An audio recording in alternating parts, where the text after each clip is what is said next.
karena di zaman Yesus waktu di kayu salib itu, orang yang mati di kayu salib itu memang adalah orang yang paling terkutuk sehingga Nah, ya udah clear, jelas, udah Bentar clear. dulu. Saat pengadilan Clear Bang Liang. nanti dulu kan saya bilang saya belum serahkan mic. Ya, silakan.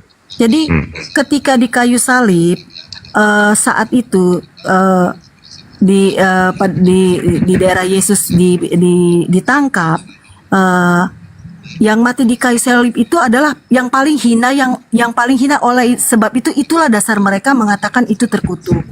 Sama seperti kita sekarang di zaman sekarang adalah ketika kita dihakimi dan kita mati, ditembak mati seumur hidup, hukuman seumur hidup, itu sama beratnya seperti penyaliban Yesus saat itu. Itu yang pertama. Yang kedua, kenapa dia bilang tadi dari natsnya, ini saya tadi catat nih. Aduh Ibu, jangan berpanjang-panjang Ibu. Di sini udah jelas Ibu sendiri mengakui kalau Yesus itu matinya terkutuk. Ya udah jelas. Ya, Jangan diplesetkan ke sana ke sini, ke mana ke sini. Ibu pergi ke Jakarta dari Surabaya, tapi Ibu pergi ke Roma dulu, pergi ke Inggris dulu. Padahal tujuan Ibu jelas itu Jakarta. Jelas di ayat tersebut dikatakan bahwa Yesus terkutuk. Udah jelas apa lagi? Karena menanggung dosa Ibu. Jadi kita nggak jadi perpolemik lagi, Bu. Oke. Nggak jadi polemik lagi. Kecuali di situ tidak ada narasi terkutuklah orang yang digantung pada kayu salib. Baru kita tidak adakan interpretasi. Jadi kalau ada narasi di situ terkutuklah orang yang digantung pada kayu salib, kemanapun Ibu larikan, diterangkan di ayat lain yang tergantung di kayu salib Yesus. Apalagi yang Ibu mau interpretasikan? Enggak, saya jadi maksud gini, Anda tuh penekanannya apa? Anda tuh mau tahu Ibu menggiring seakan-akan yang mati terkutuk itu bukan Yesus. Padahal jelas di situ dikatakan yang mati terkutuk itu Yesus. Ibu tolak pula. Bukan, Betul? salah, bukan begitu, bukan begitu, Pak. Kenapa Ibu tidak mau menjawab bahwa yang mati terkutuk Yesus? Loh, bukan saya tidak menjawab. Dari tadi saya sudah menjawab bahwa Mana kapan Ibu jawab? Pertanyaannya tadi, yang mati di kayu salib siapa?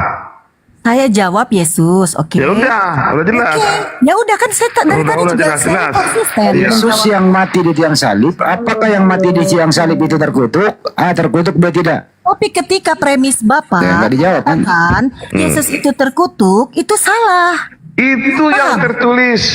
Paham, gagal pahamnya di situ. Terkutuk. Kalau Bapak bilang, Ibu, premisnya Datuk, diam Datuk. Saya ngomong, apakah yang digantung di tiang salib itu terkutuk atau tidak? saya jawab tidak. Tidak. Karena Baik. 2 Petrus ayat berapa? Terus, entar dulu kalau tidak, tapi saya pakai data. Kata Paulus, terkutuklah orang yang digantung di tiang salib. Ini benar datanya atau salah? Kalau merujuk 1 ayat saja, kan tadi nanti dulu Pak. Semua yang di kayu salib bukan hanya Yesus, itu semua. Saya tambahkan lagi di Ulangan 21 saya tambahkan lagi.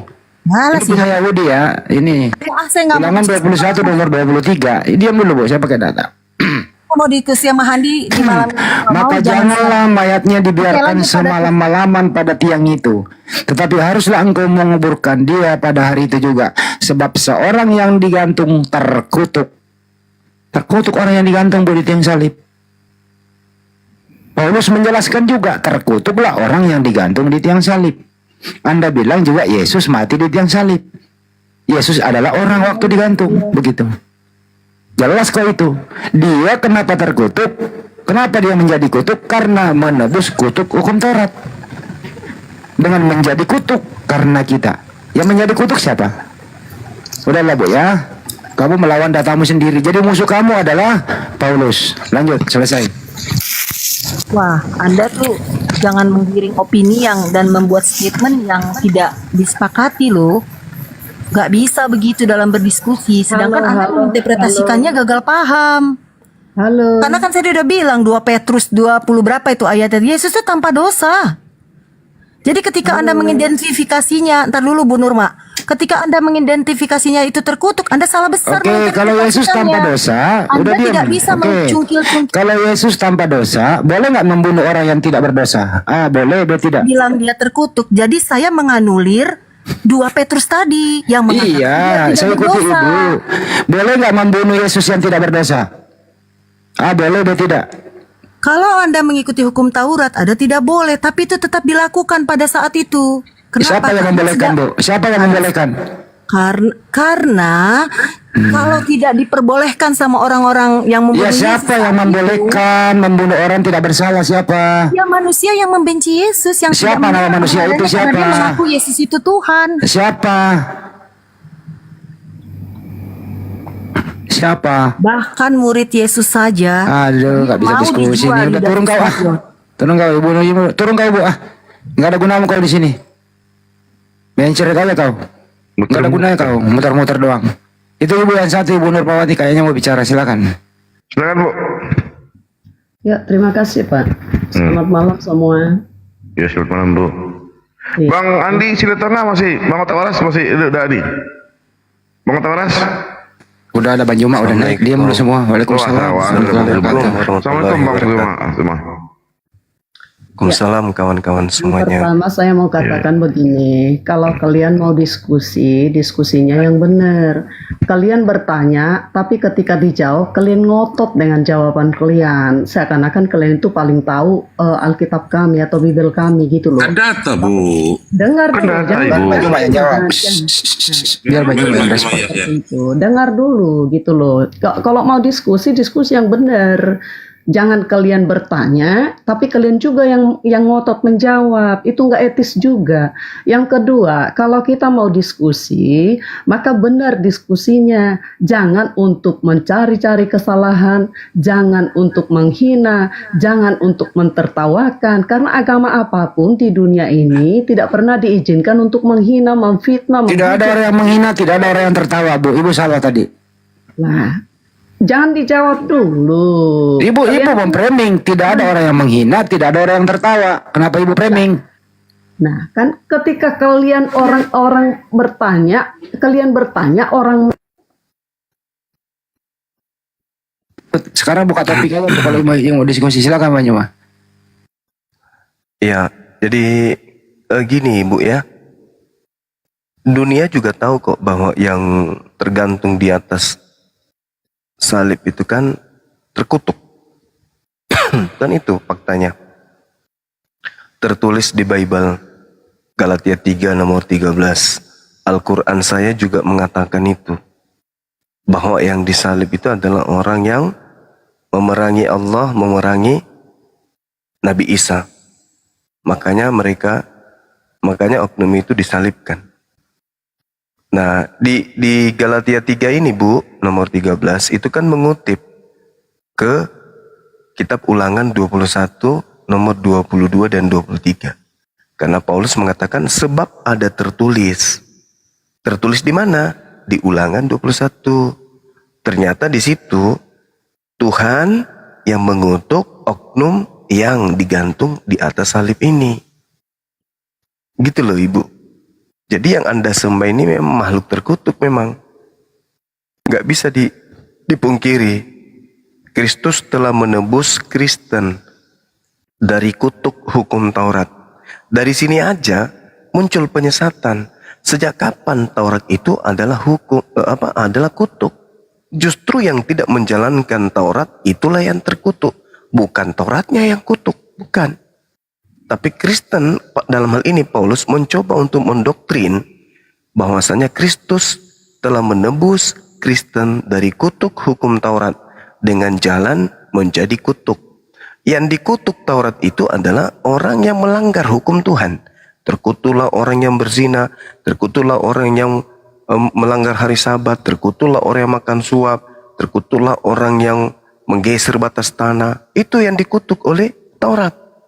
Artinya dengan pola ini, begitu Yesus datang mati terkutuk di atas pohon, artinya tadi orang yang terkutuk karena makan suap, orang yang terkutuk karena berzina dan seterusnya, tidak terkutuk lagi ketika mereka melakukan hal tersebut. Karena Paulus sudah menebusnya. Yesus sudah menebusnya. Dengan jalan apa? Dengan jalan kutuk. Dengan jalan kutuk Yesus itu. Jadi Anda menyembah makhluk Tuhan yang mati terkutuk di atas pohon, di atas salib. Itu fakta, Bu. Silakan pakai data bantai itu, silakan. Iya, Bang Jul.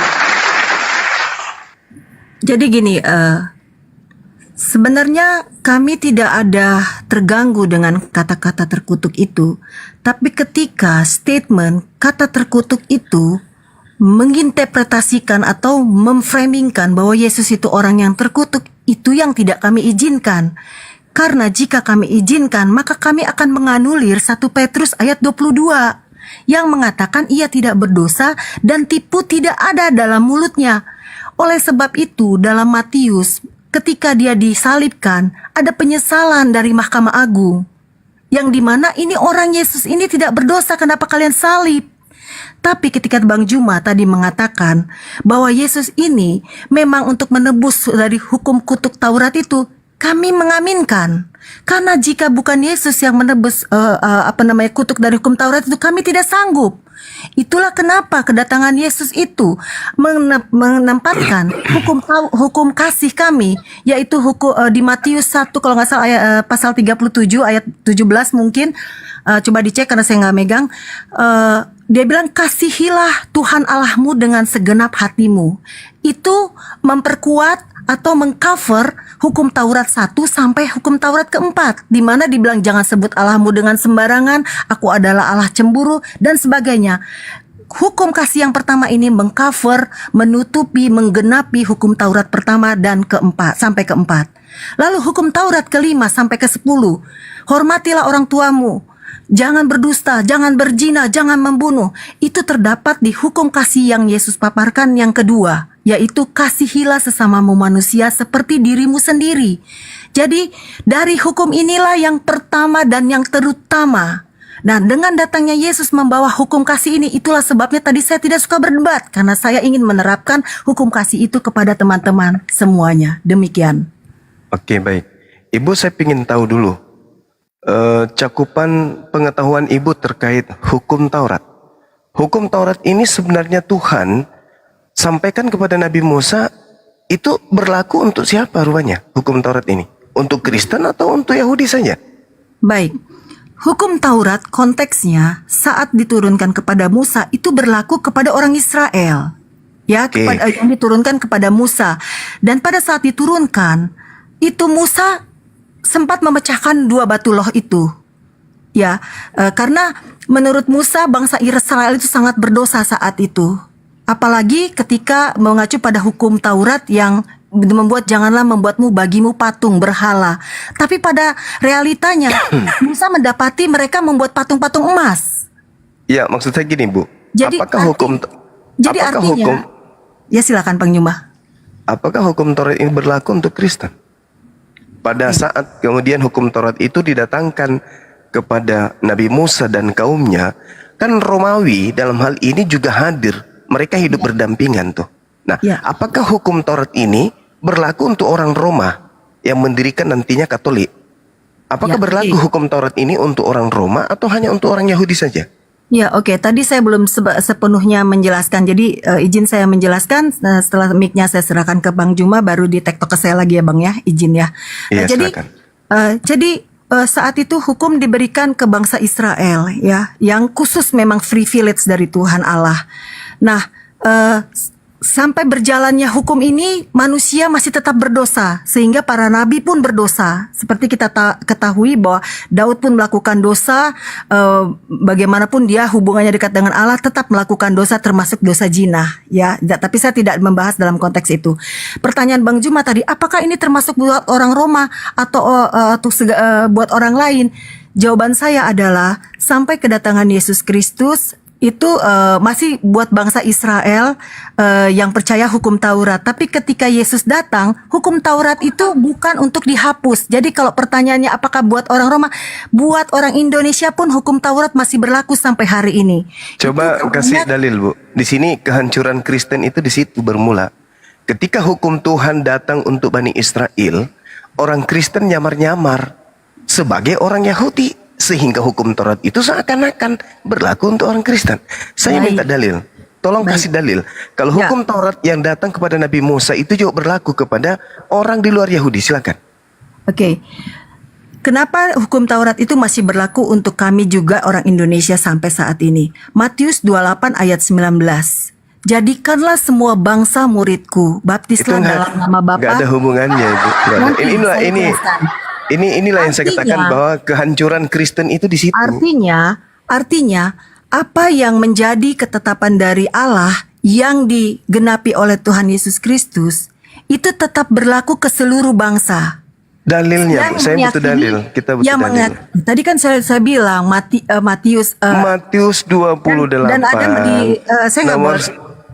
Dan ada Sabar, Matius Bu. yang dibilang bukan meniadakan hukum Taurat. Mungkin ayatnya Bapak bisa Matius 5:19. Jadi gini, Ibu, yang saya tanya, apakah hukum Taurat yang datang kepada Nabi Musa itu berlaku kepada bangsa lain di luar Bani Israel? Dalil. Ya, Dalilnya mana? Berlaku. Dalilnya Makanya ada. tadi saya katakan Matius 28 ayat 19. Lah, Kenapa itu dia- bukan hukum Taurat itu.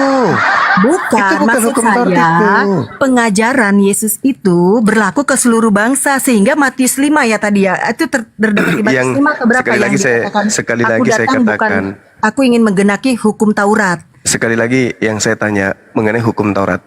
Bukan mengenai kekristenan, pergilah ke seluruh dunia, jadikanlah orang jadi Kristen. Bukan Bang itu. Juma. Bang Juma jangan gagal paham ketika menginterpretasi. Ibu yang gagal paham. Gini. Hukum Taurat itu kan hanya untuk Bani Israel. Anda membatalkan hukum Tuhan itu untuk Bani Israel seakan-akan hukum itu untuk orang Kristen juga. Mana dalilnya? Tadi kan Pergilah sudah ke saya seluruh. sampaikan, Iya, oke, sabar Bang Bu, Juma. sabar. Pergilah ke seluruh dunia, jadikanlah seluruh bangsa menjadi muridku, menjadi Kristen, bukan menjadi penganut Taurat. Menjadi Kristen. Yang saya tanya, apakah hukum Taurat ini hanya untuk Bani Israel? Yes, dalilnya lengkap kalau itu hanya untuk Bani Israel. Nah, sekarang kalau untuk orang luar Yahudi, mana dalilnya? Sekarang saya tanya sama Bang Juma. Apakah Silakan. sampai sekarang kita masih boleh membunuh? Tak ada hubungannya dengan hukum Taurat itu, Bu. Nah, saya tanya dulu, bolehkah kita membunuh? Tidak boleh, tidak boleh. Ada di hukum boleh. Taurat itu? Ada? Oke. Bolehkah kita berjina dalam hukum Tidak boleh. kekristenan? Tidak boleh. Tidak boleh. Bolehkah bersaksi dusta? Sekarang Tidak begini. boleh. Ibu, Makanya, hukum dengar saya. Taurat nanti dulu Bang Juma. Mic-nya belum saya Silakan. serahin ke Bang Juma. Oleh Ini sebab nggak bisa itu, diskusi, semua yang tercantum nggak dalam bisa hukum diskusi Taurat seperti itu tidak bisa dilakukan meski itu zaman sekarang. Kan tadi saya sudah sampaikan. Ibu, Makanya dalilnya mana? Saya minta Kan tadi dalil saya loh. sudah sampaikan yang tadi di Mana hukum dalil? Matius, yang di Matius saya bilang Matius bahwa itu aku datang ajaran untuk menjadi Kristen.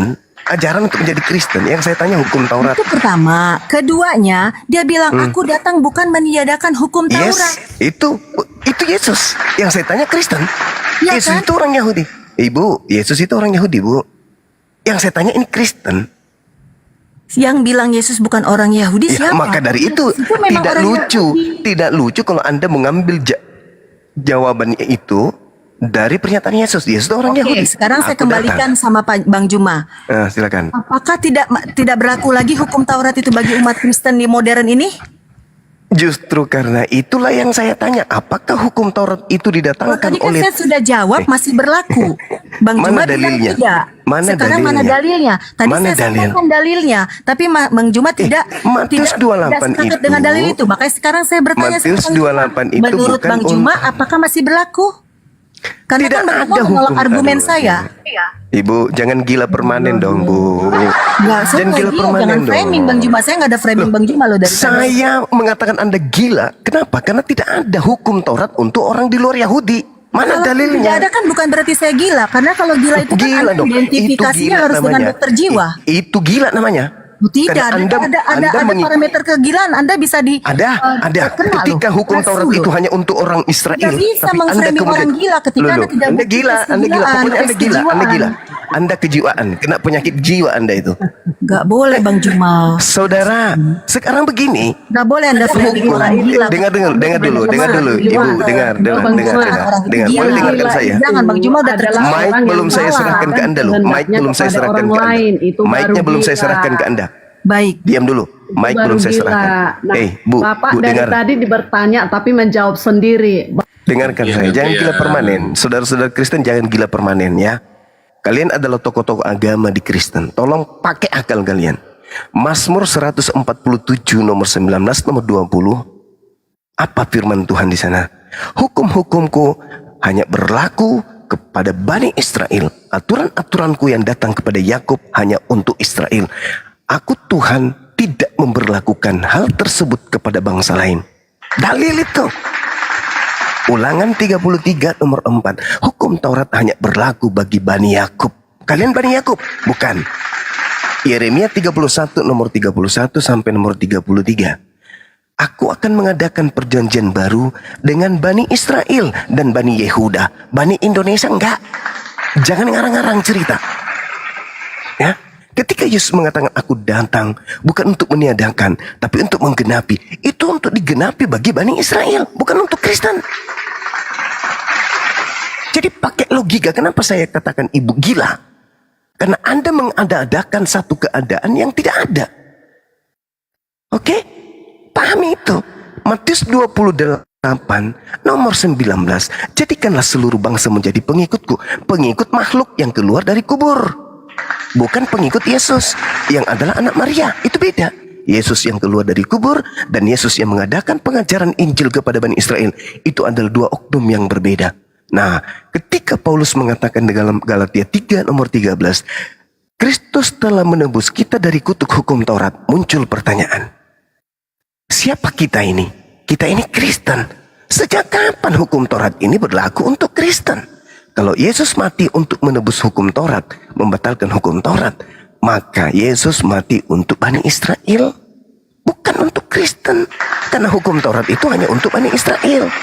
Maka hukum-hukum Tuhan yang datang kepada Bani Israel dibebaskan untuk siang pemilik. Siapa pemilik? Orang Israel. Kenapa Kristen yang tepuk tangan? Makanya saya katakan, ibu ada gangguan. Kalau ibu tidak bisa menerima pernyataan saya berdasarkan dalil, ibu ada gangguan. Sebaiknya Anda periksa ke dokter jiwa. Silakan. Halo. Baik, terima kasih Bang Juma. Saya segera nanya. Halo. Terima kasih Bang Juma telah mengatakan saya gila. Tapi terus terang secara saintis Bang Juma tidak bisa menetapkan seseorang gila ketika dokter jiwa tidak menetapkan orang itu gila. Karena ketika orang itu tidak sependapat dengan kita dan tidak bisa menjawab pertanyaan, bukan berarti orang itu gila. Karena itu tidak berdasar dari tes kejiwaan. Itu yang pertama. Jadi saya mohon dengan hormat Bang Juma menganulir kata gila dari framing tentang diri saya. Itu yang pertama. Kedua, saya menghargai yang Bang Juma sampaikan bahwa memang tadi ada di Yeremia, ada di Ulangan bahwa kitab hukum Taurat itu diberikan kepada bangsa Israel. Nah, kenapa alasan saya mengambil Matius 20 ayat 19? Sebenarnya tidak hanya berhenti di ayat 19, tapi berlanjut di ayat 20 yang mengatakan, ajarlah mereka melakukan segala sesuatu yang telah kuperintahkan kepadamu. Artinya, ketika kami sudah dibaptis dalam nama Bapa, Anak, dan Roh Kudus, kami pun harus mengikuti ajaran-ajaran Yesus yang dia ceritakan, sampaikan kepada murid-muridnya dan yang dia perintahkan kepada murid-muridnya. Ketika kami tidak melakukan ajaran yang diperintahkan kepada murid-muridnya, termasuk melakukan hukum Taurat, berarti kami tidak menerima perintah yang dilakukan Tuhan Yesus. Itulah mengapa saya menjawab secara eksplisit bahwa Tuhan Yesus itu memerintahkan kami melakukan hukum Taurat. Dasar yang pertama itu. Dasar yang kedua adalah ketika kami tidak melakukan hukum Taurat, itu sama saja kami menganulir hukum kasih yang saya sampaikan tadi di Matius 37. Kasihilah Tuhan Allahmu dengan segenap hatimu, yang mengcover hukum Taurat pertama sampai hukum Taurat keempat. Kasihlah sesamamu manusia, termasuk saya harus mengasihi Bang Juma dan lain-lain, seperti dirimu sendiri, yaitu mengcover hukum Taurat yang kelima sampai hukum Taurat yang ke-10. Demikian Bang Juma. Terima kasih. Oke, baik. Yang pertama, untuk mengetahui orang itu gila, tidak mesti diputuskan sama dokter jiwa. Nggak perlu. Cukup lihat sikapnya aja. Banyak orang gila, kita tahu dia gila dari sikapnya, dari pola hidupnya, dari caranya dia bersikap, caranya dia berbicara. Nggak perlu ke dokter gila untuk menentukan orang itu gila. Nggak perlu. Itu yang pertama. Yang kedua, ketika ibu mengatakan bahwasanya kami ini melakukan kasih, dengarkan pelan-pelan ibu. Dengarkan pelan-pelan. Di dalam kemudian pengajaran Yesus di Matius 22, hukum kasih utama yang pertama dan yang kedua, itu semuanya menurut Yesus tersimpul di dalam hukum Taurat. Oke? Tersimpul di dalam hukum Taurat. Kasih kepada Allah, kasih kepada Tuhan, kasih kepada manusia, itu dua-duanya terkumpul dalam hukum Taurat. Baca Efesus 2 nomor 15. Dengan matinya Yesus di atas tiang salib, Yesus telah membatalkan hukum Taurat dengan segala perintah ketetapan yang ada di dalamnya. Dengan kata lain, Yesus telah membatalkan ajaran kasih itu. Dengan dia mati, menurut Paulus pendiri Kristen. Lalu kemudian, ini saya ingin menghadiahkan ibu pengetahuan. Lukas 16 nomor 16, hukum Taurat dan kitab para nabi berlaku sampai pada zaman Yohanes. Oke, setelah Yohanes nggak berlaku lagi, apalagi di luar Yahudi. Ini yang saya minta dari tadi. Mana dalilnya hukum Taurat itu untuk Kristen? Tidak ada. Berarti ketika Yesus mati di atas salib untuk nebus kutuk Taurat, berarti Yesus mati untuk yang mempunyai hukum, yaitu Bani Israel.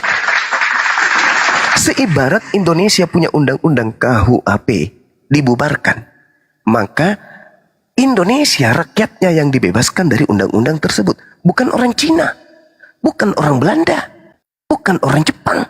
Hore, kita merdeka. Kenapa? Hukum KUHP Indonesia sudah dihapuskan. Loh, kamu kan orang Jepang, nggak terikat dengan hukum itu. Inilah yang terjadi dengan Kristen. Hukumnya Bani Israel dibatalin di atas salib, Kristen yang tepuk tangan. Atau ada sesuatu yang sengaja dibuat di sana, diada-adakan untuk menipu dunia, seakan-akan Kristen ini berasal dari ajaran para nabi. Kemudian yang terakhir ibu, yang terakhir, ketika ibu mengatakan, lihat Matius 28 nomor 20, ajarlah mereka melakukan segala sesuatu yang kuperintahkan kepadamu. Ibu, Kristen dibentuk tidak ada perintah untuk menyembah Yesus. Kristen dibentuk tidak ada perintah untuk ibadah minggu. Kristen dibentuk tidak ada perintah untuk kemudian makan babi, membatalkan hukum Taurat, menyembah selain daripada Elohim. Dan tidak ada perintah dibentuk oleh Yesus untuk menjadikan orang-orang menjadi Kristen. Itu dulu. Yesus tidak pernah mengajarkan, ajarilah manusia ada ilah lain. Keluaran 20 nomor 3, jangan ada ilah lain di hadapanku. Kristen punya ilah baru dari bentukan manusia dan dari bentukan burung merpati. Itu saja sudah dilanggar oleh orang Kristen, tapi mulutnya selalu berkata, kami ini adalah pelaku Torah. Pelaku Torah apaan? Yang kamu sembah anak orang, yang kamu sembah makhluk aneh yang keluar dari kubur. Adakah kemudian ajaran kemudian Yahudi dalam Taurat seperti itu? Tak ada. Adakah Tuhan yang dibentuk kemudian jadi manusia, jadi burung? Nggak ada. Kenapa kalian membentuk Tuhan? Sedangkan perintahnya jangan ada Tuhan lain di hadapanku. Kalian membentuk Tuhan dari bentukan daging, namanya Yesus. Yang kemudian ada juga yang berupa cahaya yang datang kepada Paulus, namanya juga Yesus. Itu Tuhan-Tuhanan baru buatan kalian. Itu bukan Tuhannya Yahudi. Ya, jadi seperti itu Bu, sekali lagi saya katakan bahwa hukum Taurat itu hanya untuk Bani Israel saja. Yesus berkata kepada pengikutnya Bani Israel, waspadalah kepada serigala yang datang kepada kalian, nyamar-nyamar seperti Bani Israel, pada sesungguhnya mereka adalah serigala buas. Itulah Kristen. Silakan. Baik, terima kasih Bang Jimmy. sikap saya masih konsisten yang mengacu pada ketika Bang Juma mengatakan memframing saya gila dengan sikap dan pola cara berbicara saya tetap menolak karena sampai detik ini kebetulan saya banyak tes di institusi dan tidak ada satupun institusi baik kelembagaan negara yang mengatakan saya gila, karena kalau saya gila saya tidak dikeluarkan hasil tes yang mengatakan saya cukup baik IQ-nya, cukup baik kejiwaannya. Jadi saya tetap menolak premis dari atau statement dari Bang Juma. Demikian. Karena kalau misalnya saya gila, saya hanya mengacu kepada orang yang memiliki profesi sebagai dokter jiwa yang memang mereka memiliki kualifikasi untuk menetapkan seseorang itu sakit gila atau tidak, rusak kejiwaan atau tidak, demikian. Dan untuk yang kedua, terima kasih atas pandangan Bang Juma tentang Matius 2 ayat 20 tadi yang mengatakan bahwa itu tidak berlaku untuk kami di zaman yang modern ini untuk tetap melakukan hukum Taurat. Itu dari pandangan Bang Juma, meskipun saya sudah menyampaikan bahwa kami tetap harus melakukannya karena itu karena hukum kasih itu mengcover dari hukum Taurat tadi. Namun dari pandangan ini justru saya ingin bertanya malah kepada Bang Juma, di mana tadi sebelumnya sudah diskusi mengenai agama samawi dan lain-lain, artinya Islam juga mengacu kepada hukum Taurat ataupun Nabi Musa. Pertanyaan saya, apakah di ajaran kitab Bang Juma harus melakukan hukum Taurat tersebut sampai hari ini dan itu tidak berlaku bagi umat Muslim karena merujuk kepada literatur yang Bang Juma sampaikan bahwa itu hanya kepada bangsa Israel dan sampai kepada Yohanes Pembaptis, batasan timeline berlakunya hukum Taurat. Apakah itu juga tidak berlaku bagi umat Islam? Itu yang pertama. Mengingat Nabi Israel yang Musa ini memang dia dikhususkan untuk orang Israel, masih masuk di dalam kenabian umat Muslim. Yang kedua, orang Kristen ataupun orang yang percaya Tuhan Yesus Kristus memegang hukum kasih tadi yang saya sampaikan di Matius 37 tadi, yaitu kasihilah Tuhan Allahmu dan kasihilah sesamamu manusia seperti dirimu sendiri. Apakah ada hukum yang seperti ini di Al-Qur'annya Bang Juma yang diyakini dan diimplementasikan oleh umat Muslim? Silakan Bang Juma. Terima kasih. Oke, baik. Yang pertama, saya masih konsisten dengan pernyataan saya. Kalau ibu itu saya identikkan seperti apa yang saya katakan tadi, bukan karena ibu itu makan sampah atau tidak mandi atau ibu itu tidak mengurus tubuh Anda sampai saya mengatakan itu, enggak. Tetapi saya berpola kepada Markus 5, di mana ada orang gila yang kemudian karena kegilaannya dia lari menuju kepada Yesus dan menyembah Yesus. Dan setelah kemudian dia tidak gila lagi, setelah dia waras, dia berhenti menyembah Yesus. Itu maksud saya, Ibu, ya. Baca Markus 5 dari nomor 1 sampai nomor 20. Mudah-mudahan ibu bisa paham apa maksud saya mengatakan ibu itu gila. Karena Yesus itu jelas manusia. Yesus itu jelas adalah anak Maria. Tapi dianggap Tuhan. Habis itu ibu mengatakan ibu tidak melanggar hukum Taurat. Kami masih melakukan hukum Taurat. Tapi ibu menyembah manusia. Itu kan bukan normal lagi. Itu gangguan itu, Ibu. Nah, kemudian ketika ibu berbicara mengenai apakah dalam Islam itu ada pengajaran Taurat, masih menjalankan Taurat, Ibu, umat Islam itu orang waras, Bu. Hukum Taurat itu untuk Bani Israel, bukan untuk kami umat Islam. Bukan. Al-Quran kami jelas menegaskan itu. Wa katabna lahu fil alwahi min kulli syai' mau'idatan wa tafsila li kulli syai'. Wahuzha biquwah wa mur qaumaka ya'khuzu bi ahsaniha saurikum daral fasiqin. Wahai Nabi Musa, peganglah Taurat itu Dan ajarlah kemudian kaummu untuk berpegang teguh kepada hukumku itu sebaik-baiknya. Al-Quran mengatakan hukum Taurat untuk kaumnya Nabi Musa alaihi salam. Tuh, seirama dengan yang saya bacakan tadi. Yeremia 31 nomor 31. Aku akan memasukkan hukum Taurat ke dalam batin setiap Bani Israel. Jadi Bani Israel memahami bahwa hukum Taurat itu untuk mereka. Al-Quran menjelaskan hukum Taurat itu untuk mereka. Bukan kemudian untuk bangsa lain. Nah, kemudian kalau ibu mengatakan apakah di Islam itu mengajarkan agama kasih, ajaran kasih. Sekali lagi saya katakan Bu ya, ajaran kasih itu semuanya terkumpul di dalam hukum Taurat.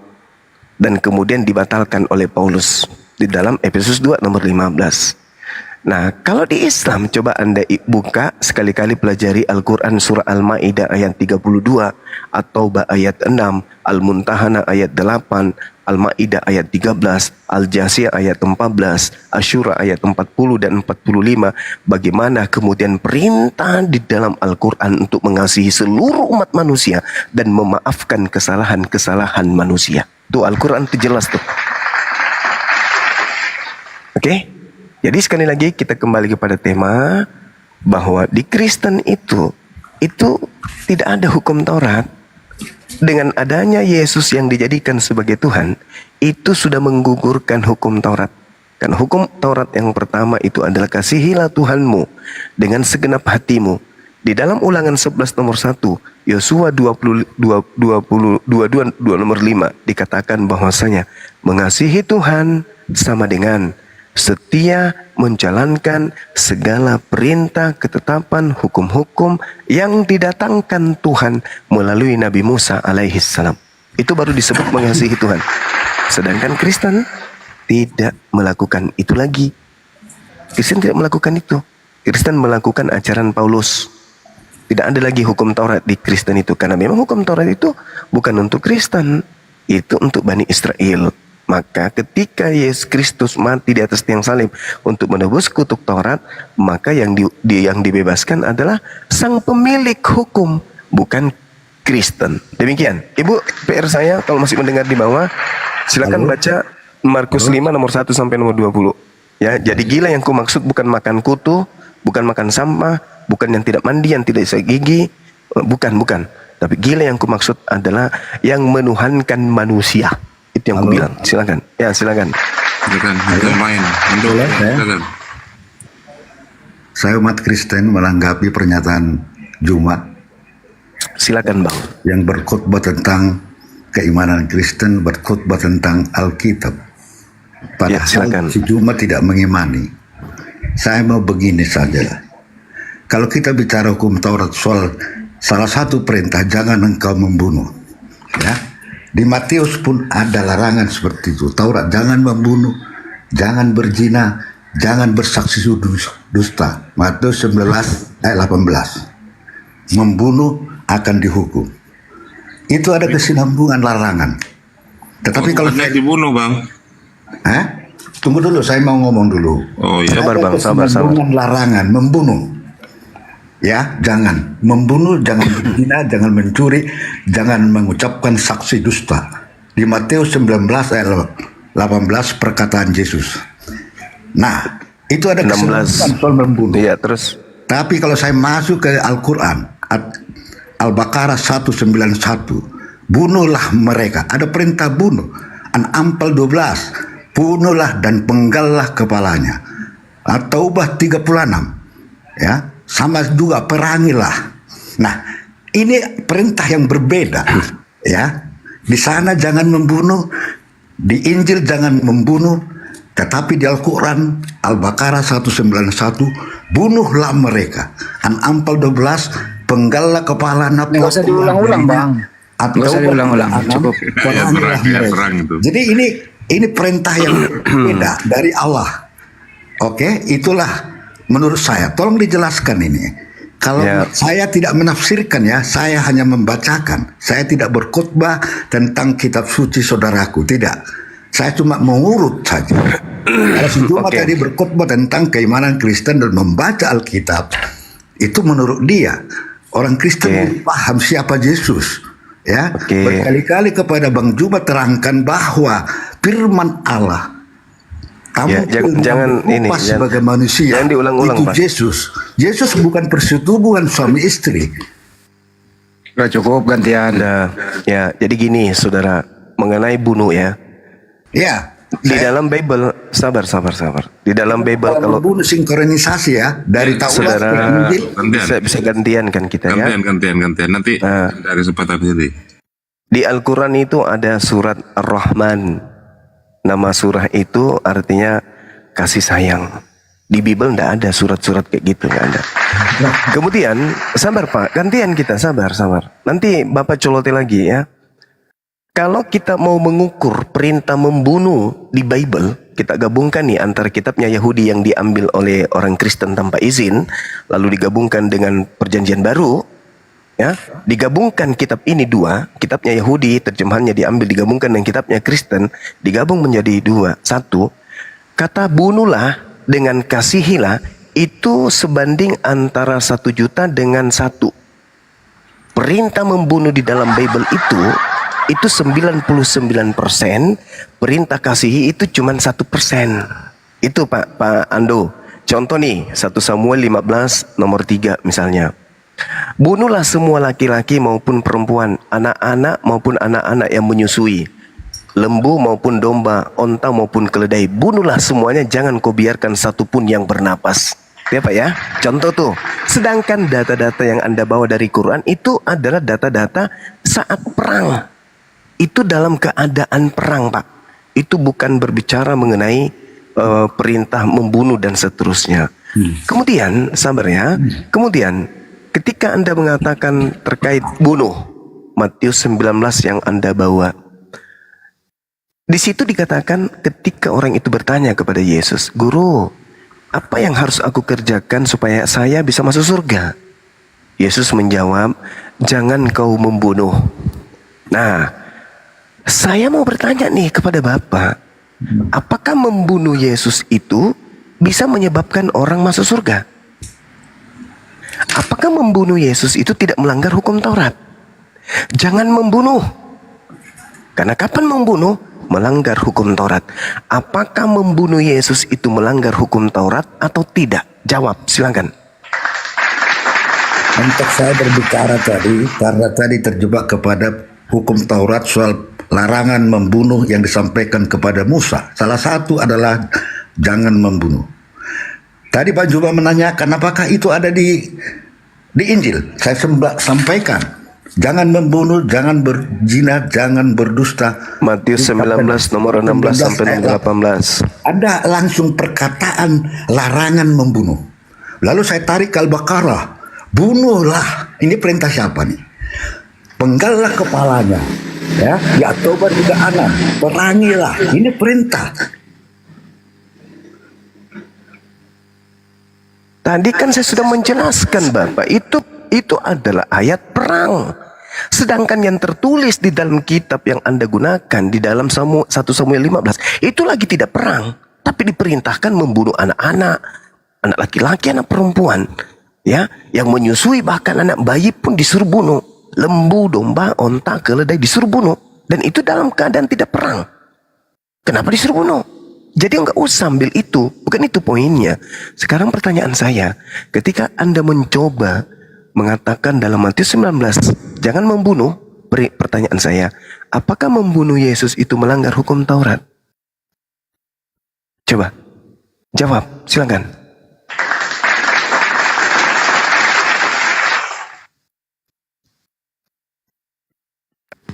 Jawab dong.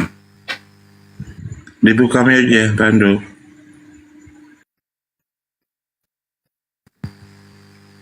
Dijawab. Bang Ando, dibuka aja.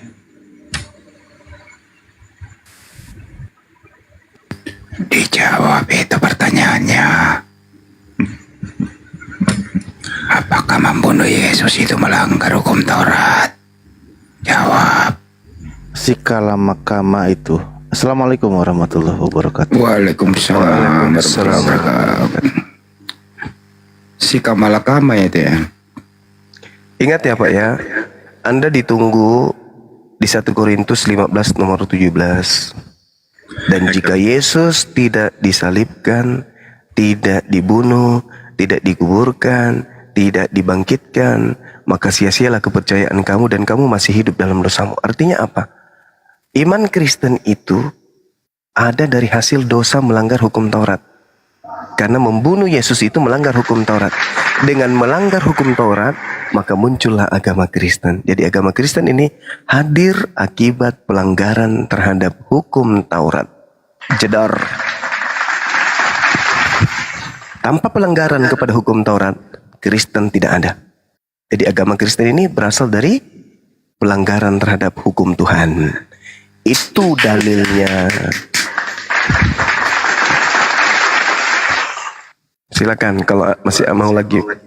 Bang Juma, Ya, kalau lagi perang itu, musuh itu dikasihi atau dilawan, Bang Juma? digeletek-geletek, digitik-gitik. Oh, dicabut dulu.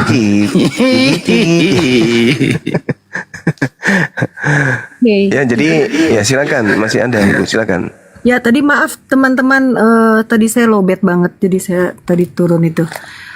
Baik, saya belum mendengarkan lo tadi paparan Bang Juma yang terkait pertanyaan saya tadi. Apakah hukum kasih yang seperti ada di dalam iman Kristiani itu, apakah ada di dalam hukumnya Bang Juma di Al-Quran Bang Juma dan Sudah dijawab Bu, diimplementasikan? surah Al-Rahman Bu, sudah dijawab. Biarin. Kan dia nggak dengar, nggak apa-apa. Bagus kok pertanyaannya. Iya. Saya kasih ayatnya Yang- misalnya ya. di dalam surat Maryam misalnya ya. Di data ayat 96. Allah Subhanahu wa taala menjelaskan kemudian A'udzubillahi minasyaitonirrajim. Innal ladzina amanu wa 'amilus salihati sayaj'alu lahumur rahmanu wudda. Sungguh orang-orang yang beriman dan mengerjakan kebajikan, Allah yang Maha Pengasih menanamkan rasa kasih sayang di dalam hatinya. Nah, rasa kasih sayang ini kemudian bukan hanya sesama muslim, karena Islam itu rahmatan lil alamin. Aku tidak mengutus engkau wahai Nabi Muhammad membawa Islam, melainkan untuk kasih sayang terhadap alam semesta.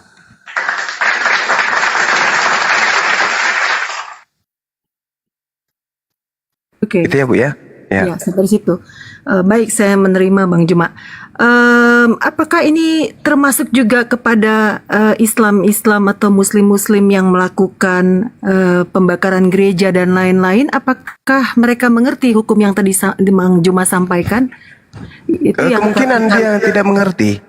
Kemungkinan dia tidak mengerti karena Islam itu tidak mengajarkan seperti itu. Andai saja Islam mengajarkan seperti itu, Kristen sudah habis di Indonesia. Kenapa?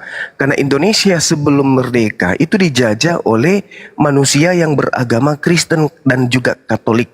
Dan nama Tuhannya Yesus, rumah ibadahnya gereja, nama kitabnya Bible.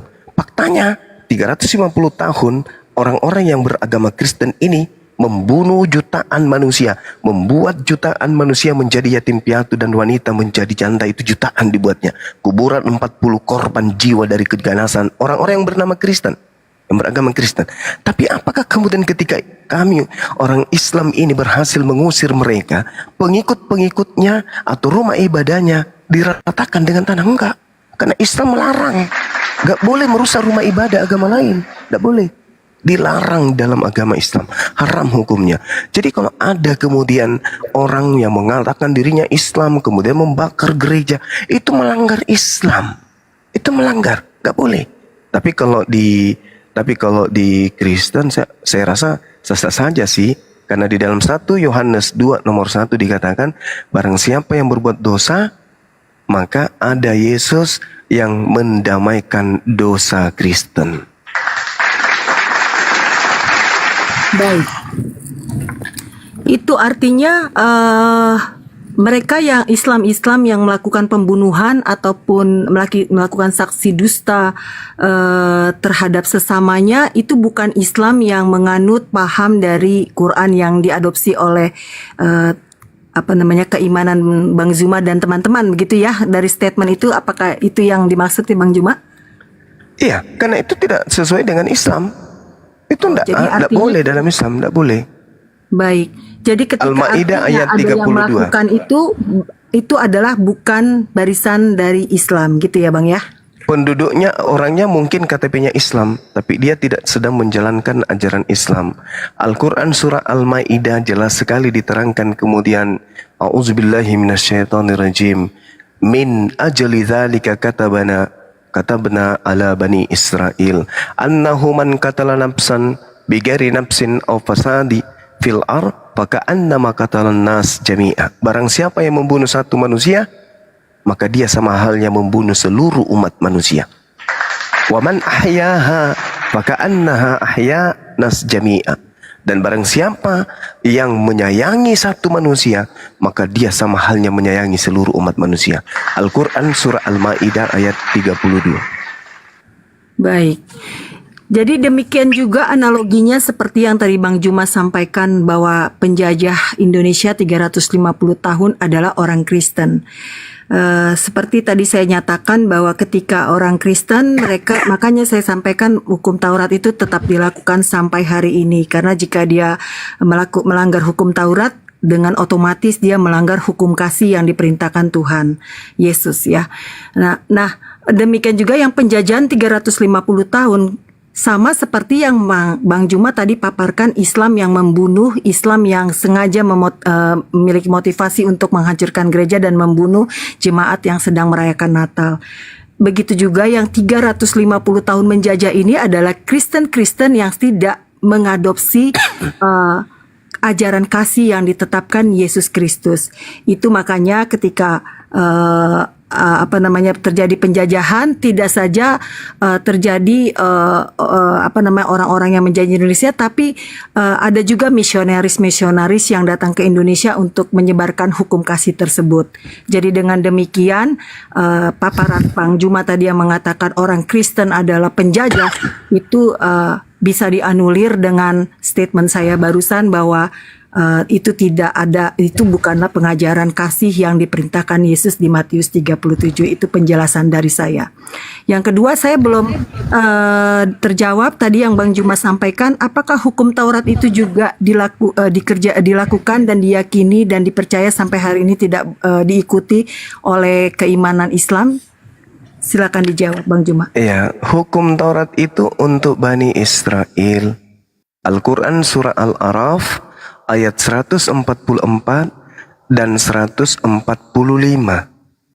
Wahai Musa, ajarlah kaummu untuk berpegang teguh kepada Taurat. Tuh, Al-Quran surah Al-A'raf ayat 144 dan 145. Kami ini bukan umat yang tidak punya harga diri, tidak plagiat kami ini. Kami bukan penyamar-penyamar. Hukum itu hanya untuk Bani Israel. Kami punya Al-Quran dong. Kami nggak mau menggunakan kitabnya orang. Cuman Al-Quran itu diwahyukan oleh Allah untuk menjelaskan sebagian dari isi Taurat. Al-Quran surah Al-Ahqaf ayat 12. Wa min qablihi kitabu Musa imama wa rahmah. Wa hadza kitabu musaddiqul lisanan arabiyya liyunziral ladina zalamu wa busyra lil muhsinin. Dan sebelum Al-Quran itu telah ada kitab Musa sebagai petunjuk dan rahmat. Dan Al-Quran ini adalah kitab yang membenarkannya dalam bahasa Arab untuk memberi peringatan kepada orang-orang yang zalim dan memberi kabar gembira kepada orang-orang yang berbuat baik. Jadi kami tidak plagiat. Kami punya nabi yang menerima hukum-hukum. Nabi Muhammad menerima hukum. Hukum yang diterima oleh Nabi Muhammad itu adalah hukum untuk seluruh umat manusia. Kafatan linnas. Makanya kami beriman karena hukum itu datang untuk seluruh umat manusia. Bil bayyinati waz zubur wa anzalna ilaika dzikr litubayyana linnasi. Aku memberikan Al-Qur'an kepadamu Nabi Muhammad untuk kau sampaikan kepada seluruh manusia. Nah itu Nabi Musa, aku berikan Taurat untuk kaummu Nabi Musa. Aku beri Injil kepada Nabi Isa untuk kaummu Bani Israel. Makanya Kristen tidak punya Injil Yesus. Karena Yesus itu hanya untuk Bani Israel. Dan Yesus menurut catatan yang ada di dalam Bible-nya orang Kristen, Yesus datang mengajarkan Injil kepada Bani Israel. Markus 1 nomor 14. Itu jelas itu. Bagaimana kemudian Yesus mengajarkan Injil kepada Bani Israel. Ucapan-ucapan Yesus hanya untuk Bani Israel, bukan untuk bangsa lain. Sedangkan Bible, saya ulang, sedangkan Bible itu adalah catatan orang-orang yang tidak dikenali yang menuliskan tentang Yesus dan murid-muridnya ketika Yesus mengajarkan kitabullah, ketetapan Allah terkait hikmah Injil kepada muridnya Bani Israel. Makanya di dalam Matius 15 nomor 24 di situ dicatat oleh penulis Matius bahwa Yesus berkata, "Aku diutus hanya kepada domba yang hilang dari umat Israel." Itu ucapan Yesus. Kitab Anda itu ditulis setelah Yesus tak ada di bumi. Sedangkan Yesus itu adalah pembawa Injil. Injilnya tidak dihafalkan, Injilnya tidak dituliskan. Injilnya hanya disampaikan kepada pengikutnya Bani Israel saja. Sedangkan Kristen ini adalah oknum di luar garis. Ingat, Yesus adalah pihak pertama sebagai penyampai firman kepada Bani Israel. Bani Israel adalah pihak kedua sebagai penerima firman dari pihak pertama, yaitu Yesus. Tidak ada Kristen di sini, nggak ada. Kristen ini pihak ketiga, pihak yang berada di luar garis. Tidak ada hubungannya dengan Yesus. Makanya kita susun perintah Yesus ketika dia datang di tengah-tengah Bani Israel. Dari perintah 1 sampai ke perintah 3 juta, tidak akan pernah bisa mengantarkan orang menjadi Kristen. Apa yang bisa menjadikan orang menjadi Kristen? Perintah-perintah Paulus. Nah itu baru bisa menjadi Kristen. Tapi kalau perintah Yesus, mustahil orang bisa menjadi Kristen. Kenapa? Karena Yesus mengajarkan untuk jangan membunuh. Sedangkan Kristen, agama yang dihasilkan dari hasil membunuh. Jadi kalau berbicara mengenai kasih, Kristen itu, mohon maaf nih, Kristen tidak ada di bumi ini kalau tidak ada pembunuhan. Kata siapa? Kata Paulus. Dalilnya di mana? Terang, saya bacakan tadi di dalam 1 Korintus 15 nomor 17. Dan jika Yesus tidak dibangkitkan, maka sia-sialah kepercayaan kamu, dan kamu masih hidup dalam dosamu. Bisa nggak Yesus dibangkitkan tanpa dibunuh? Nggak bisa. Berarti dengan kata lain, jika Yesus tidak dibunuh, maka sia-sialah kepercayaan kamu, dan kamu masih hidup dalam dosamu. Sedangkan membunuh Yesus adalah dosa besar. Keluaran 23 nomor 7 nomor 8. Jangan kau membunuh orang yang benar, jangan kau membunuh orang yang tidak bersalah, sebab aku Tuhan tidak akan membenarkan orang yang bersalah. Amsal 6 nomor 16. 6 perkara yang dibenci oleh Tuhan, bahkan 7 kekejian di dalam hatinya, yaitu menumpahkan darah orang yang tidak bersalah. Berarti menumpahkan darah Yesus itu adalah kekejian dan hal yang sangat dibenci oleh Tuhan. Berarti membunuh Yesus yang adalah orang benar itu adalah melanggar firman Tuhan. Bahkan Yesus mengatakan Matius 19, jangan kau membunuh. Berarti tanpa pembunuhan Kristen tak ada. Tapi dengan adanya pembunuhan manusia jatuh ke dalam dosa. Jadi kesimpulan saya, pembunuhan kepada Yesus bukan menebus dosa, tapi pembunuhan kepada Yesus melahirkan dosa. Catat itu Ibu, silakan. Terima kasih. Tadi Bang Juma mengatakan bahwa Al-Quran itu untuk menjelaskan sebagian isi Taurat saja ya. Jadi artinya tidak melakukan hukum Taurat sampai hari ini. Jadi itu sebabnya mungkin sebagian Islam gagal paham untuk menginterpretasikan ajarannya sehingga dia masih tetap membunuh karena tidak dikunci oleh hukum Taurat sampai sekarang ya. Jadi saya sekarang mulai mengerti. Lalu yang kedua adalah tadi Bang Juma mengatakan bahwa agama Kristen lahir dari pembunuhan. Mungkin saya lebih sepakat agama Kristen lahir dari kematian Yesus Kristus, karena pembunuhan yang tadi Bang Juma rujuk dari 1 Korintus 15 ayat 17 di mana Paulus mengatakan jika Kristus tidak dibangkitkan maka sia-sialah kepercayaan kamu dan kamu masih hidup dalam dosamu. Ya, karena ini panjang dan lebar ini sebenarnya untuk menjelaskan perikop ini. Saya mungkin di lain waktu mau bertemu lagi dengan Bang Juma untuk kita lebih depth untuk membahas perikop ini. Jadi yang Bang Juma katakan tadi bahwa Yesus itu Kristen itu hasil dari pembunuhan, itu tidaklah benar statement seperti itu ataupun premis seperti itu. Karena karena pembunuhan itu tidaklah diizinkan oleh hukum Taurat yang dimana saya tadi mengatakan bahwa saya konsisten mengatakan bahwa hukum Taurat itu tetap harus dilakukan hingga hari ini. Jadi ketika pembunuhan itu pun terjadi bukanlah orang-orang yang percaya kepada Yesus, bukanlah orang-orang yang menyukai Yesus. Yesus dibunuh oleh orang-orang yang memang membenci Yesus. Jadi bukan orang-orang yang memang mengikuti ajaran Yesus saat itu, bukan orang-orang yang menyerahkan dirinya untuk dibaptis oleh Yohanes saat itu, karena saat itu adalah Yohanes menjadi Yohanes Pembaptis di zaman Yesus memberitakan Injil, ataupun bukan Injil, sorry saya ralat, di zaman Yesus berada di dunia saat itu. Jadi untuk selanjutnya mungkin saya akan masuk ke Komal Bang Juma, karena malam ini saya tadi udah live dari pagi. Mohon izin kita bisa sambung di Komal berikutnya Bang Juma. Salam kenal dari saya. Iya, sama-sama Ibu. Terima kasih telah melakukan pencerahan dan diskusi. Buat Bang Handi juga terima kasih, salam kenal. Tadi mohon maaf agak sedikit ini tektokan karena tadi saya memang sengaja lagi kulo nuwun aja karena saya tadi habis kirim message sama Bang Arif ya. Makasih Bang Arif hostnya telah mengundang saya untuk berdiskusi di ruangan ini. Buat teman-teman yang lain mohon maaf jika ada salah kata maupun hal-hal yang tidak menyenangkan. Terima kasih, salam damai semuanya. Mohon izin saya turun, nanti kapan-kapan saya bisa bertandang ke rumah-rumahnya Bang Juma. Baik. Ya. Terima kasih. Silakan Ibu juga. Saya juga terima kasih dan sekalian minta maaf ketika ada kata saya yang kurang berkenan untuk Ibu. Itu hanya sekedar untuk bahan kita untuk berpikir ya. Oke, saya lanjutkan. Ibu terima kasih, sehat selalu. Saya menunggu. Sehat selalu. Baik. Saya menunggu Ibu kapan hari lagi untuk berdiskusi dengan saya ya. Baik. Saya ingin ya oke. Saya ingin izin aku live ya. Terima kasih ya, teman-teman. makasih Ibu, makasih. Makasih. Selamat malam semua. Ya, Ibu. Jadi teman-teman sekalian, Ibu ini mengatakan bahwa pantasan aja di Islam itu masih bisa membunuh, kata dia kan. Nah, ini cara licik yang memang diajarkan dari agamanya gitu. Mereka harus cerdik, ya cerdik seperti ular. Memang seperti itu mereka.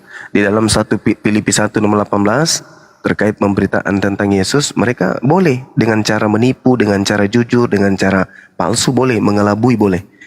Padahal tadi saya sudah membacakan ayatnya. Barang siapa yang membunuh satu manusia, sama halnya dia membunuh seluruh umat manusia. Ada nggak dalil itu di kitab mereka? Nggak ada. Nggak ada. Nggak ada. Al-Quran mengatakan walladzina la yud'una ma'allah ilahan akhara wa la yaqtuluna an-nafsa allati harramallahu illa bil haqq wa la yaznun wa may yaf'al dzalika yalqa adzama. Al-Quran mengatakan itu. Tidak boleh membunuh. Tidak boleh membunuh. Diharamkan oleh Allah. Itu dalilnya. Tidak boleh membunuh manusia. Haram hukumnya dalam Islam. Lalu kemudian tadi sudah saya bacakan ya dalam surah Al-Maidah, jangan membunuh. Barang siapa membunuh satu manusia, sama halnya membunuh seluruh umat manusia. Sedangkan di dalam kitab mereka yang mereka pakai, yang dipraktekkan oleh Belanda, Ulangan 20 nomor 10. Apabila engkau mendekati suatu kota untuk berperang melawannya, maka haruslah engkau menawarkan perdamaian kepadanya. Apabila kota itu menerima tawaran perdamaian, tadinya kupikir, ketika mau berdamai akhirnya damai-damai aja. Ternyata tidak. Apabila kemudian mereka menerima perdamaian itu, mereka membukakan pintu gerbang kotanya untukmu, maka haruslah semua orang yang terdapat di situ melakukan pekerjaan rodi bagimu dan menjadi budak bagimu. Gila nggak ini ajaran? Ini yang dipraktekkan oleh Belanda. Tapi dia orang ibu itu tadi mencoba untuk ya seperti 1 Filipi 1 nomor 18. Tetapi apabila kota itu tidak mau berdamai, melainkan mengadakan pertempuran melawan engkau, maka haruslah engkau mengepungnya, dan setelah Tuhan menyerahkannya ke dalam tanganmu, haruslah engkau membunuh seluruh penduduknya yang laki-laki dengan mata pedang. Ini yang diperhatikan. Kemudian coba kita lihat di dalam Lukas 19 ya, nomor 27. Akan tetapi semua seteruku ini yang tidak suka akan aku menjadi rajanya, bawalah mereka kemari dan bunuhlah mereka di depan mataku. Itu dalil. Nah, di mana kemudian agama Kristen ini disebarkan dengan masuk ke satu tempat dengan tidak seperti yang diperhatikan Belanda?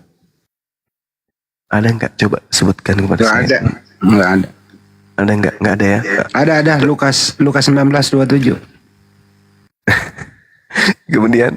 Kemudian sedikit lagi teman-teman. 10 hukum Taurat itu semuanya tertuang di dalam Al-Quranul Karim.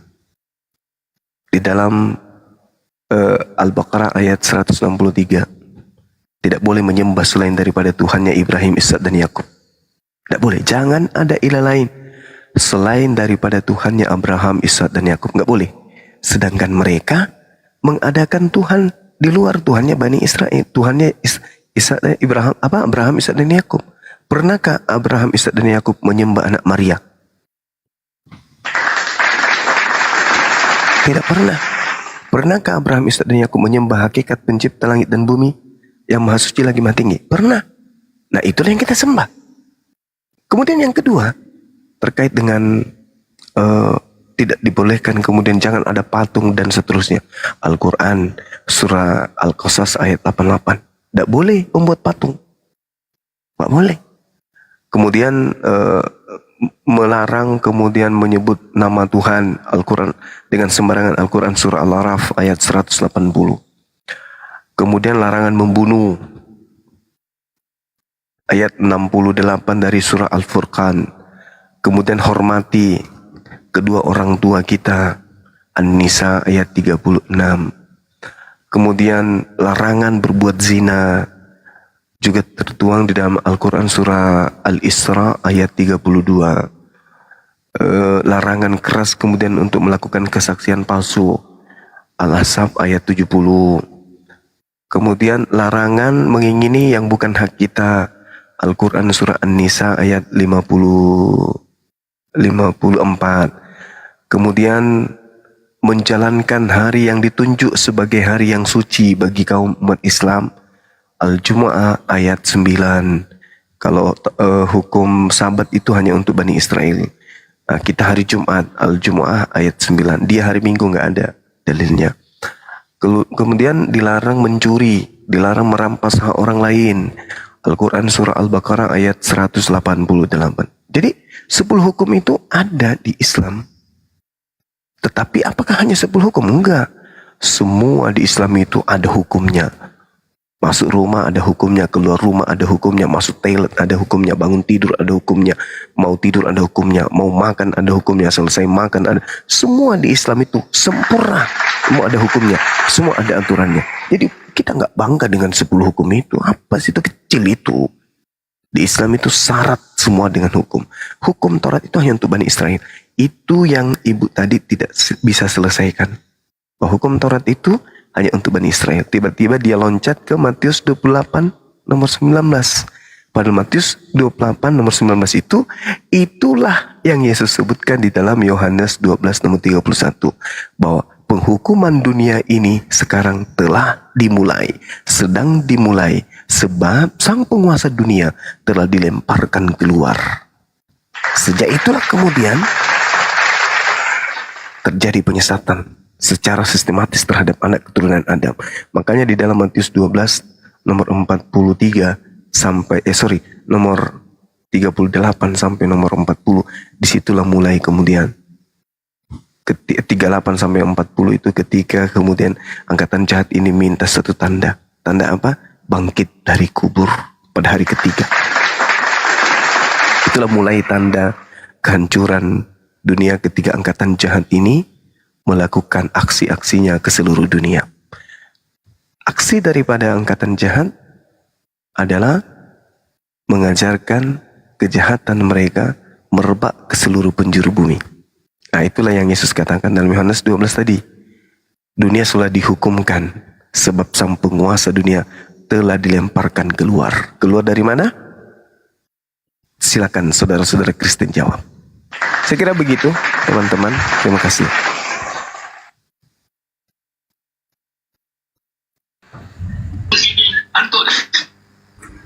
Masya Allah Bang Juma. Udah mau istirahat Bang Juma? Apa benar? Mana? Lanjut Mandi, lanjut. Di sini udah 3:30, silakan. Coba sebelum Bang Juma istirahat ya, biasalah permintaan nih. Ini saya putar ya. Mudah-mudahan Bang Juma masih bisa memenuhinya nih. Assalamualaikum abangku. Tolong dibacakan surah Al-Ahzab 34, 40 lah, 41 lah, sekitar itu. Tolong ya abangku yang ganteng. Udah itu aja. Kalau Bang Juma masih berkenaan nih. Ayat berapa tadi Bang Andi? Al-Ahzab ayat surah keberapa itu ya? Ayat keberapa tadi? Suara saya nggak kedengaran. Al-Ahzab. Ayat berapa Bang Andi?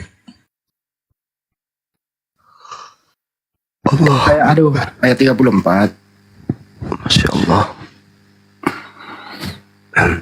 Cuman saya nggak bisa terlalu keras bicara ya teman-teman. Pengunjung banyak saudara kita dari Sebelang nginap di sini.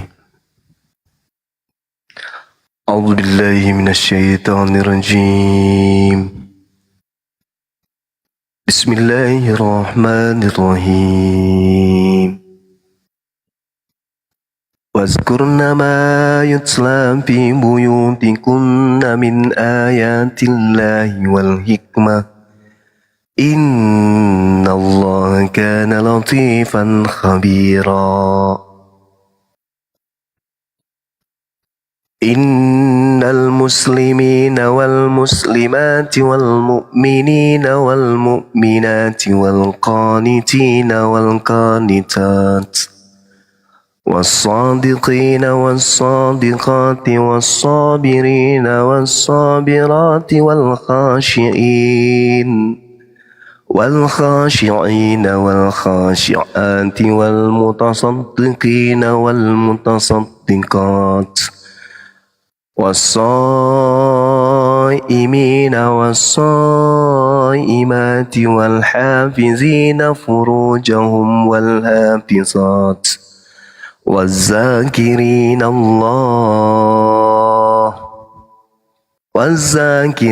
الله كثيرا والذاكرات أعد الله لهم مغفرة وأجرا عظيما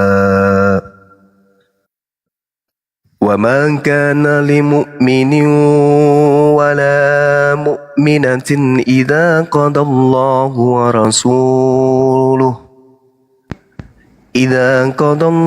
ورسوله أمرا أن يكون لهم الخيرة من أمرهم ومن يعص الله ورسوله فقد ضل ضلالا مبينا وإذ تقول للذي أنعم الله عليه وأنعمنا عليه أمسك عليك زوجك واتق الله وتخفي في نفسك ما الله مبديه وتخشى الناس والله أحق أن تخشاه فلما قضى زيد منها وطرا زوجناكها لكي لا يكون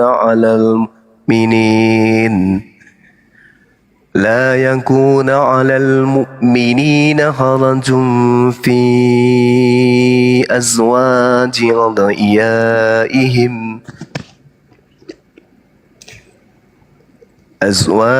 أدعيائهم إذا قضي منهن وطرا وكان أمر الله مفعولا ما كان على النبي من حرج فيما فرض الله سنة الله في الذين خلوا من قبل Wa kana amrullahi qadaran maqdura. Sadaqallahul azim. Maha benar Allah dengan segala firman-Nya. Allahu Akbar, Masya Allah. Masya Allah. Adam tidur malam ini, Masya Allah. Ditambah hujan gerimis